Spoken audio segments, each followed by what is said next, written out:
ಪ್ರಿಯ ವಿದ್ಯಾರ್ಥಿಗಳೇ, ಸದ್ಯದ ಮಟ್ಟಿಗೆ 4 ವಿಷಯಗಳನ್ನು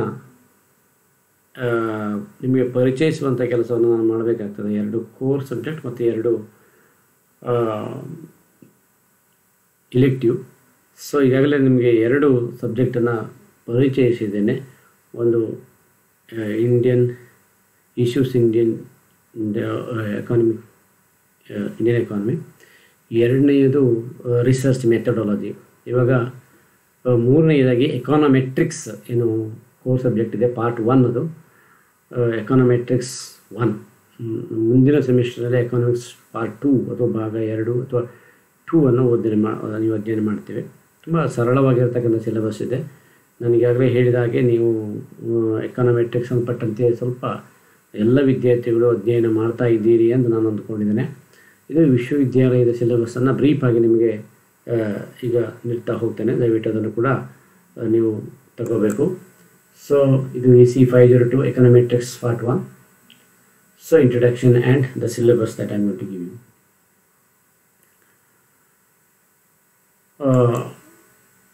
Econometrics 1. Learning objectives and outcomes. The main purpose of this paper is to introducing econometrics for students and to impart basic skills of economic analysis using econometrics concepts and methods. ನನಗಾಗಲೇ ಹಲವಾರು ಸಲ ನಿಮಗೆ ಬೇರೆ ಬೇರೆ ಕ್ಲಾಸ್ಗಳಲ್ಲಿ ತಿಳಿಸಿದ ಹಾಗೆ ಇವತ್ತು ಎಕಾನಮೆಟ್ರಿಕ್ಸ್ ಏನಿದೆ, it's A blending of mathematics, economics theory and statistics. ತುಂಬ ವಿಶೇಷವಾಗಿರ್ತಕ್ಕಂಥ ಪೇಪರು, ಅಥವಾ ಅರ್ಥಶಾಸ್ತ್ರಕ್ಕೆ ಸೈನ್ಸಿನ ಅಂದರೆ ವಿಜ್ಞಾನದ ಸ್ಟೇಟಸನ್ನು ತಂದುಕೊಂಡಿರ್ತಕ್ಕಂಥ ಒಂದು ಟಾಪಿಕ್ ಇದು. ಸೊ ಅದರಿಂದ ವಿದ್ಯಾರ್ಥಿಗಳು ಎಕಾನಮೆಟ್ರಿಕ್ಸನ್ನು ಯಾಕೆ ಅಧ್ಯಯನ ಮಾಡ್ಕೋಬೇಕು ಅಂತಂದರೆ, ನೀವು ಯಾವುದೇ ವಿಷಯವನ್ನು ಇಂದು ಹೇಳಿದರೂ ಕೂಡ ಅದನ್ನು ಪ್ರೂವ್ ಮಾಡಲಿಕ್ಕೆ ಅಥವಾ ಅಸತ್ಯತೆಯನ್ನು ಟೆಸ್ಟ್ ಮಾಡಲಿಕ್ಕೆ ಇರುವಂಥ ಒಂದು ಅತ್ಯಂತ ಪ್ರಾಮುಖ್ಯವಾಗಿರ್ತಕ್ಕಂಥ ಅವಕಾಶ ಅಂದರೆ ಎಕಾನಮೆಟ್ರಿಕ್ಸು. ಅದರಿಂದ ಪ್ರತಿಯೊಂದು ಕ್ಷೇತ್ರದಲ್ಲೂ, ಪ್ರತಿಯೊಂದು ಅಂತಂದರೆ ನಾವು ಕಾರ್ಪೊರೇಟ್ ಸೆಕ್ಟರ್ ಹೋಗ್ಬೋದು ಅಥವಾ ಉಳಿದಂತೆ ಟೀಚಿಂಗ್ ಯಾವ ಕ್ಷೇತ್ರದಲ್ಲಿ ಹೋದರೂ ಕೂಡ ನಾವು ಆರ್ಥಿಕ ವಿಚಾರಗಳು ಎತ್ತಿದಾಗ ಅದನ್ನು ಸ್ಪಷ್ಟಪಡಿಸಲಿಕ್ಕೆ, ಇಲಿಸ್ಟ್ರೇಟ್ ಮಾಡಲಿಕ್ಕೆ ಬಹುಶಃ ನಮಗೆ ಈ ಎಕಾನಮೆಟ್ರಿಕ್ಸ್ ಸಾಕಷ್ಟು ಸಹಾಯ ಮಾಡ್ತದೆ. ಅದರಿಂದ ಎಕಾನಮಿಸ್ಟ್ ಅಧ್ಯಯನ ಏನಿದೆಯಲ್ಲ ಅತ್ಯಂತ ಪ್ರಾಮುಖ್ಯವಾಗಿರ್ತಕ್ಕಂಥದ್ದು. ಪರ್ಪಸ್ ಇಟ್ಸೆಲ್ಫ್ ಇಸ್ ಹೊಸ ವಿಷಯಗಳನ್ನು ನಿಮಗೆ ತಿಳ್ಕೊಳ್ತಕ್ಕಂಥದ್ದು, ಜೊತೆಗೆ ಬೇರೆಯಾದ ವಿಶ್ಲೇಷಣೆಯನ್ನು. ಇಲ್ಲಿವರೆಗೆ ನಾವು ಅರ್ಥಶಾಸ್ತ್ರವನ್ನು ಸಿದ್ಧಾಂತಿಕವಾಗಿ ಸಿದ್ಧಾಂತಗಳಲ್ಲಿ ಮಾತ್ರ ನೋಡ್ತೀವಿ. ಇದನ್ನು ಸಿದ್ಧಾಂತವನ್ನು ಹೇಗೆ ಉಪಯೋಗಿಸ್ಕೊಳ್ತಕ್ಕಂಥದ್ದನ್ನು ಇಲ್ಲಿ ನಾವು ಅಧ್ಯಯನ ಮಾಡ್ತಾ ಹೋಗ್ತೇವೆ. ಸೊ ಅದು ಓದಿದ ಮೇಲೆ ನಿಮಗೆ ಏನಾಗ್ತದೆ ಆಗಿದ್ದರೆ, what is the outcome? Students are expected to know about concepts such as basic econometrics, the brief review of statistical concept, estimation, hypothesis testing and problems in regression analysis. ಈಗಲೇ ನಿಮಗೆ ಕೆಲವು ವಿಷಯಗಳನ್ನು ನಾನು ರಿಸರ್ಚ್ ಮೆಥಡಾಲಜಿಯಲ್ಲಿ ತಿಳಿಸಿರ್ತೇನೆ. ಸೊ ಅದೆಲ್ಲವನ್ನು ಕೂಡ ಅವರೇ ಹೆಚ್ಚಿ ನೋಡುವಂಥ ಅವಕಾಶಗಳಿರುವಂಥದ್ದು ಎಕಾನಮೆಟ್ರಿಕ್ಸ್ ಅಧ್ಯಯನ ಮಾಡಿರೋದ್ರಿಂದ. ಹಲವಾರು ಸ್ಟ್ಯಾಟಿಸ್ಟಿಕಲ್ ಕಾನ್ಸೆಪ್ಟ್ ಕೂಡ ಅಲ್ಲಿ ಬರ್ತದೆ. ಒಟ್ಟಾರೆಯಾಗಿ ಇದು ತುಂಬ ಒಂದು ಉತ್ತಮವಾಗಿರ್ತಕ್ಕಂಥ ಸಬ್ಜೆಕ್ಟು ಅಂತ ನೀವು ಹೇಳ್ಬೋದು. ನೀವು ಅಧ್ಯಯನ ಮಾಡ್ತಕ್ಕಂಥ ತುಂಬ ಅತ್ಯುತ್ತಮವಾಗಿರ್ತಕ್ಕಂಥ ಸಬ್ಜೆಕ್ಟ್ನಲ್ಲಿ ಟಾಪಿಕ್ನಲ್ಲಿ ಇದು ಬರ್ತದೆ. So basic econometrics module 1 basic econometrics. ನೀವು ಇದನ್ನು ಇಲ್ಲಿಯವರೆಗೆ ಬಹುಶಃ ಡಿಗ್ರಿಯಲ್ಲೂ ಕೂಡ ಯಾವುದೇ ರೀತಿಯಲ್ಲಿ ಅಧ್ಯಯನ ಮಾಡಿರೋದಿಲ್ಲ ಈ ವಿಶ್ವವಿದ್ಯಾಲಯದ ವಿದ್ಯಾರ್ಥಿಗಳು, ಅಥವಾ ಸ್ವಲ್ಪ ತುಂಬ ಬೇಸಿಕ್ಸನ್ನು ಕಲ್ತಿರ್ಬೋದು. ಇಲ್ಲಿ ಒಂದಷ್ಟು ಅಡ್ವಾನ್ಸ್ ಲೆವೆಲ್ ವಿಚಾರಗಳನ್ನು ನಾವು ಹೇಳ್ತಾ ಹೋಗ್ತಕ್ಕಂಥದ್ದು. ಮಾಡ್ಯೂಲ್ 1ನಲ್ಲಿ ಬೇಸಿಕ್ ಎಕಾನಮೆಟ್ರಿಕ್ಸಲ್ಲಿ nature, meaning and scope of econometrics. Nature, meaning and scope of econometrics. Mathematical economics, statistics and econometrics. Methodology of econometric research. ಒಂದ್ಸಲ ಮತ್ತೊಮ್ಮೆ ಹೇಳ್ತೇನೆ. Nature, meaning and scope of econometrics dash mathematical economics, statistics and econometrics dash methodology of econometric research. ತುಂಬ ಸರಳವಾಗಿರ್ತಕ್ಕಂಥ ವಿಷಯಗಳನ್ನು ಮಾತ್ರ ಇಟ್ಟಿರೋದ್ರಿಂದ ನೀವು ಆರಾಮ್ಸೆ ಅದನ್ನು ಅಧ್ಯಯನ ಮಾಡ್ತಾ ಹೋಗ್ಬೋದು. Module 2 Brief review of statistical concepts. Brief review of statistical concepts. Concepts and methods of estimation. Research methodology alli ನಾವು ಇದನ್ನ ಈಗಾಗಲೇ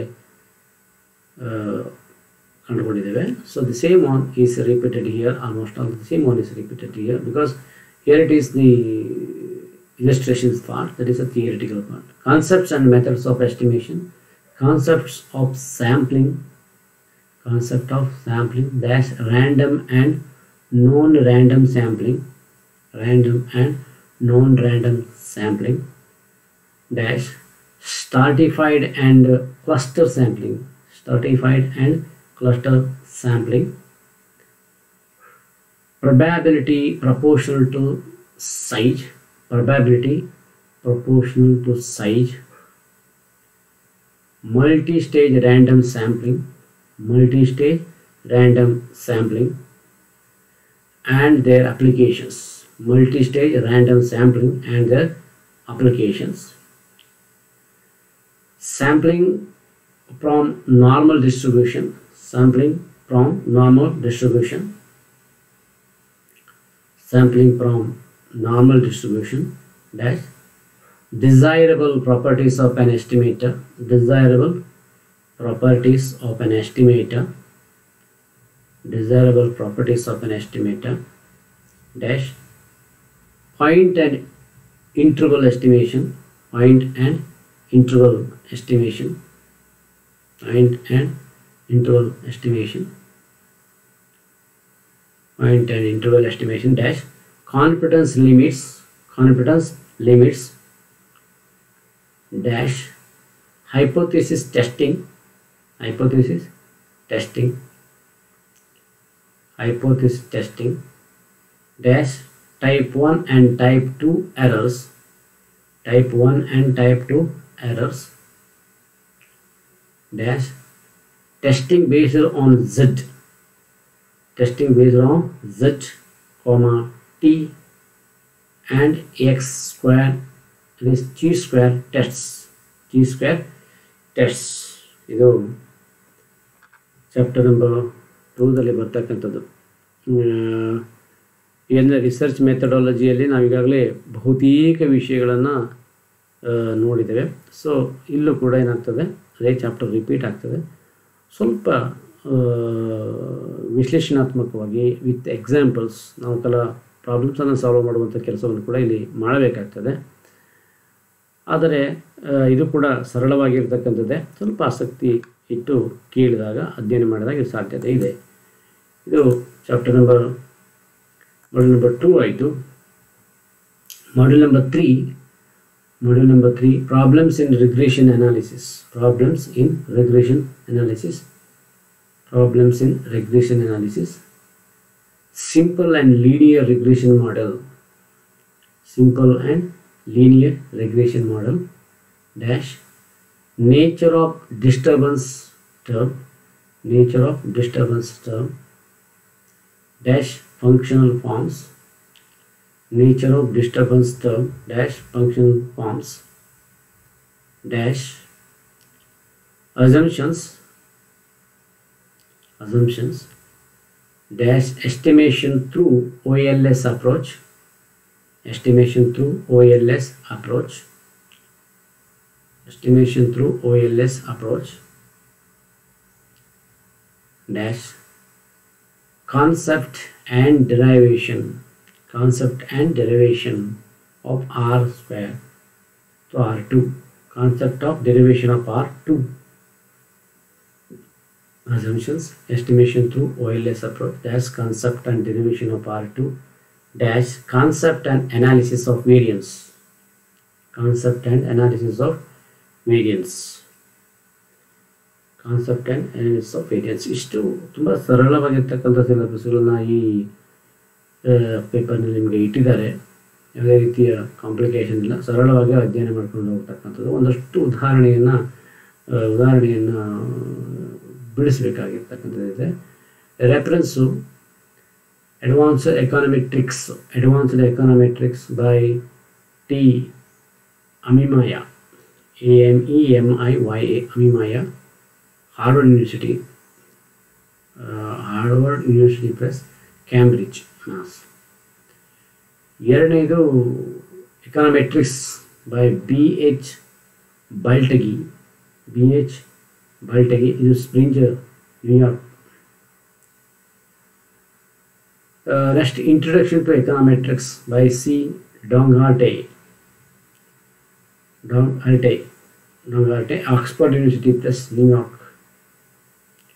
next introductory econometrics by Goldberger, A.S. Goldberger, Harvard ಯೂನಿವರ್ಸಿಟಿಯ ಪ್ರೆಸ್ನಿಂದ ಬಿಡುಗಡೆ ಆಗಿರ್ತಕ್ಕಂಥ ಒಂದು ಬುಕ್ಸ್ ಇದೆ, ಅದನ್ನು ನೋಡ್ಕೋಬೋದು. Next basic econometrics, it is by D.N. Gujarati, Damodar N Gujarati, ತುಂಬ ಮ್ಯಾಕ್ರೋ ಹಿಲ್, ನ್ಯೂ ದಿಲ್ಲಿ ಅವರು ಪಬ್ಲಿಕೇಶನ್ ಮಾಡಿರುವಂಥದ್ದು.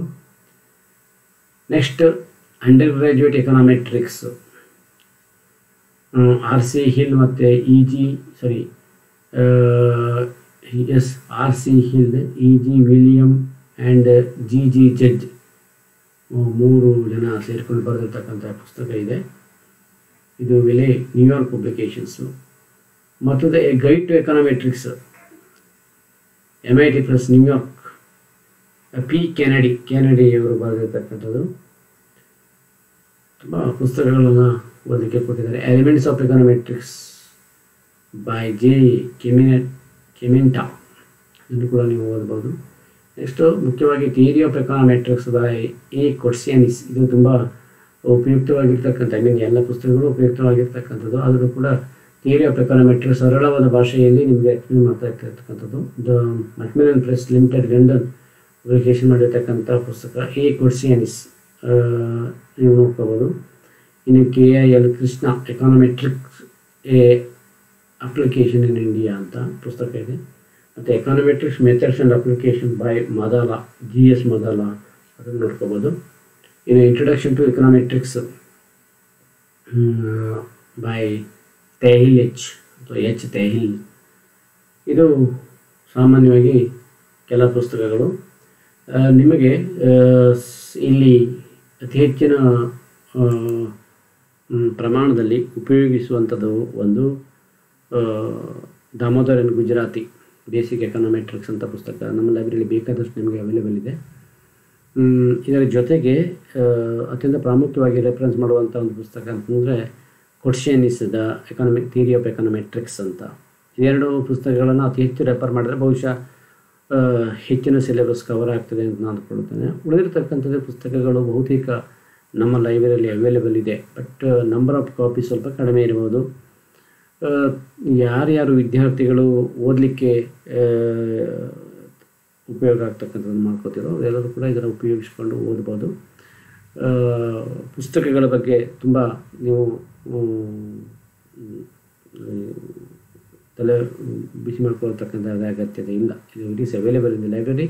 ನಾವು ಆದಷ್ಟು ಬೇಗ ಇದನ್ನು ನಿಮಗೆ ಸಿಗುವ ಹಾಗೆ ಮಾಡ್ತೇವೆ. ಒಂದು ದಿವಸವನ್ನು ಕೊಟ್ಟು ಆ ದಿವಸ ಆ ಪುಸ್ತಕಗಳನ್ನು ಕಲೆಕ್ಟ್ ಮಾಡ್ತಕ್ಕಂಥ ಅವಕಾಶಗಳನ್ನು ಮಾಡ್ತೇವೆ. ಈಗಾಗಲೇ ನಿಮ್ಮ ಹತ್ರ ಓಲ್ಡ್ ಪುಸ್ತಕಗಳು ಇರಬಹುದೇನೋ, ಆ ಪುಸ್ತಕಗಳ ಹಿಂದೆ ಕೊಟ್ಬಿಟ್ಟು ಈ ಪುಸ್ತಕಗಳನ್ನ ಪಡ್ಕೊಂಡು ಹೋಗುವಂಥ ಅಗತ್ಯತೆ ಇರ್ತದೆ. ಎನಿಹಾವ್ 3 ವಿಷಯಗಳ ಸಿಲೆಬಸ್ಗಳನ್ನು ನಾನು ನಿಮಗೆ ಕೊಟ್ಟಿದ್ದೇನೆ ಇವಾಗಲೇ. ಇನ್ನೊಂದು ವಿಷಯದ ಸಿಲೆಬಸ್ಸನ್ನು ನಾನು ಇವತ್ತು ಕೊಡಲಿಕ್ಕೆ ಪ್ರಯತ್ನ ಪಡ್ತೇನೆ. ಸೊ ಅಲ್ಲಿಗೆ 4 ವಿಷಯಗಳ ಸಿಲೆಬಸ್ಸು ನಿಮಗೆ ಸಿಗ್ತದೆ. ತನ್ಮೂಲಕ ಆನ್ಲೈನ್ನೆಲ್ಲ ನಾನು ಟೀಚ್ ಮಾಡ್ಬೋದು ನೆಕ್ಸ್ಟು, ಅಥವಾ ಹೀಗೆ ವಿಡಿಯೋ ಮಾಡಿ ಹಾಕ್ಬೋದು. So everything that you will do. ಜೊತೆಗೆ ಈಗಾಗಲೇ ಹೇಳಿದಾಗೆ ಅಟೆಂಡೆನ್ಸನ್ನು ಕೂಡ ನಾನು ಗಂಭೀರವಾಗಿ ಪರಿಗಣಿಸಬೇಕಾಗ್ತದೆ. ಇಷ್ಟು ಹೇಳಿ ಈ ಸಿಲೆಬಸ್ ಏನು ಎಕನಾಮೆಟ್ರಿಕ್ ಸಿಲೆಬಸ್ ಏನಿದೆ ತುಂಬ ಸರಳವಾಗಿರ್ತಕ್ಕಂಥ ಸಿಲೆಬಸ್ ಇದೆ. ಅದನ್ನು ನಾವು ಸ್ವಲ್ಪ ಹೆಚ್ಚು ಎಫರ್ಟನ್ನು ಹಾಕಿ, ಯಾಕಂದರೆ ನಿಮ್ಮಲ್ಲಿ ಕೆಲವೊಬ್ಬರಲ್ಲಿ ಎಫರ್ಟ್ ಹಾಕುವಂಥ ಮನೋಭಾವನೆ ಸ್ವಲ್ಪ ಕಡಿಮೆ ಇದೆ. ಸೊ ಹಾಗಾಗಬಾರ್ದು. ಸ್ವಲ್ಪ ಗಂಭೀರವಾಗಿ ಅದನ್ನು ತೆಗೆದುಕೊಂಡು ಅಧ್ಯಯನ ಮಾಡಿದರೆ ಬಹುಶಃ you will get definitely a good marks. So ಅದು ಸಾಧ್ಯತೆ ಇದೆ ಅಂತ ಹೇಳ್ತಾ I just thank you for hearing me. Thank you for today's class.